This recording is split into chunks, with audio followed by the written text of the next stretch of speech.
السلام عليكم wahsiga insha Allah ta'ala muuqaalkeen wuxuu ku saabsan yahay wahsiga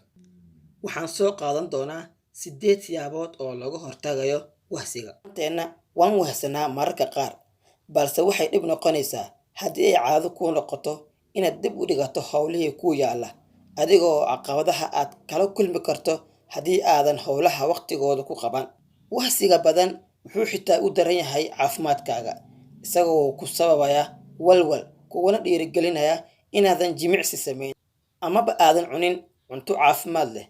amaba xitaa inaad ku dahdo ballanta dhakhtarka adiga oo xanuun dareemaya haddaba baaritaanku cilmi nafsigu ma ka caawin karaa qofka inuu wahsiga yareeyo waxaan isku dayi doonaa insha Allah ta'ala siyaabo aad isaga dehni karto dabeecadda wahsiga kow kaliya ku tashan inaad isxakameyn karto Taylor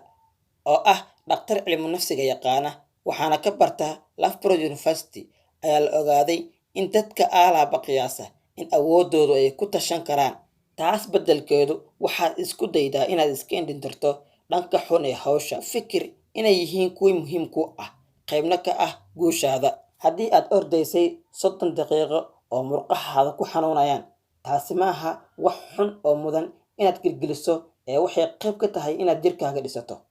labo dhanka wanaagsan ka fiiri hawsha aad mar walba dib u dhigto sababta dhabta ah ee hawsha isaga daynayso ma baqtin aad ka qabto inaad guuldareysataa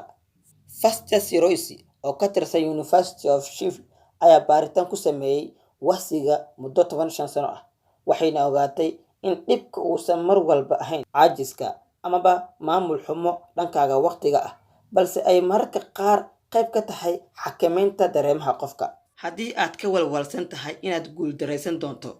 waxaad helaysaa marmarsiyo aad dib ugu dhigato hawsha adigoo ka fogaanayo inaadan dhibaato kala kulmin balse waxay tani ku horseedi kartaa dhibaato sababtoo ah haddii aad hawsha dib u dhigato waxaad haysataa waqti yar oo aad ku qabato taasi oo ku horseedayso inaad culays dareento walaac badanna kugu abuurto si aad wax ugu qabato dareemahaas hawsha ka eeg dhanka wanaagsan waxaa laga yaabaa inaad wax ka barato ama xitaa aad ku raaxaysto si ka fiican sidii aad filaysay 3 qorshe si samee haddii aad og tahay in wax ku gaar ah kugu kalifayo inaad wahsato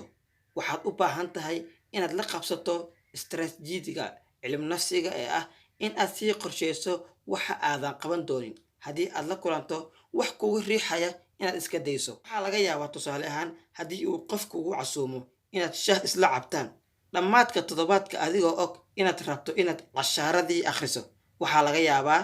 inaad doorbido inaad la kulanto fiidkii 4 yarey dadaalka aad gelinayso si fudud u bilow hawsha ku labiso dharkaaga orodka haddii aad doonayso inaad subaxii orod samayso amaba meel aad arki karto sii dhigo waxyaabaha aad doonayso inaad ka shaqayso si markii subaxii soo kacdo ay u noqdaan waxa ugu horreeya oo aad aragto xasuusnow inaadan dhag u dhigin wax walba ku caraqaladeyn kara kombiyuutarkaaga demi telefoonkaaga aamusi iskana xir baraha bulshada oo dhan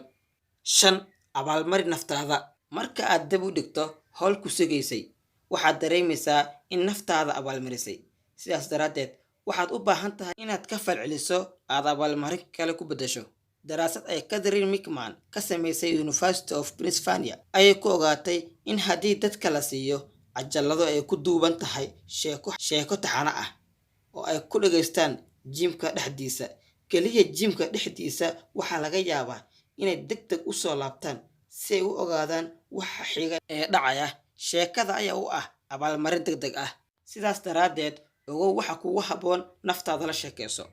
6 fikir dhab ah mustaqbal ah sawiro badankeen waxaan jecelnahay inaan rumaysanahay inaan mustaqbal heli doono waqti badan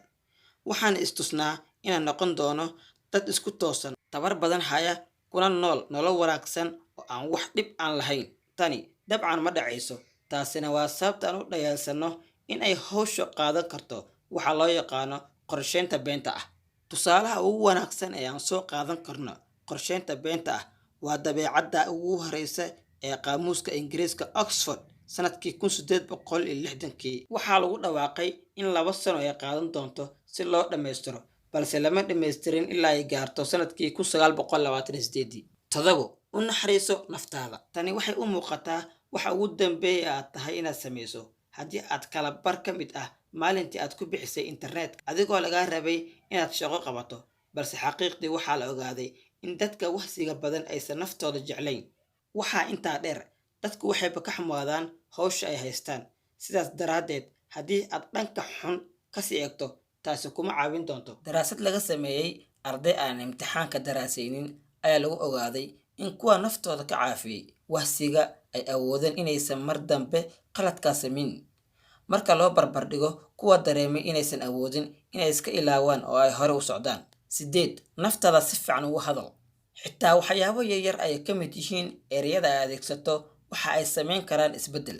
Sidaas daraaddeed, ha ku qeexin naftaada inay tahay qof mar walba ka qayb qaadato orodka, cuntadana kontaroolo, balse ku qeex inaad tahay orodyahan ama qof cunto caafimaad leh cuno. Waxaa laga yaabaa inaad mar walba joogtayso caadadaas. Ann Taylor ayaa sheegay in arrintaas ay shaqaynayso sababtoo ah waxay xiriir ka dhex abuuraysaa adiga iyo dabeecaddaada istusay. Muuqaalkeena intaas ayuu ku egyahay. Waxaa inoo balan ah muuqaalkiisa xiga. Waxaan inkiiga tegayaa. Asalaamu calaykum waraxmatullaahi tacaala wabarakaatu.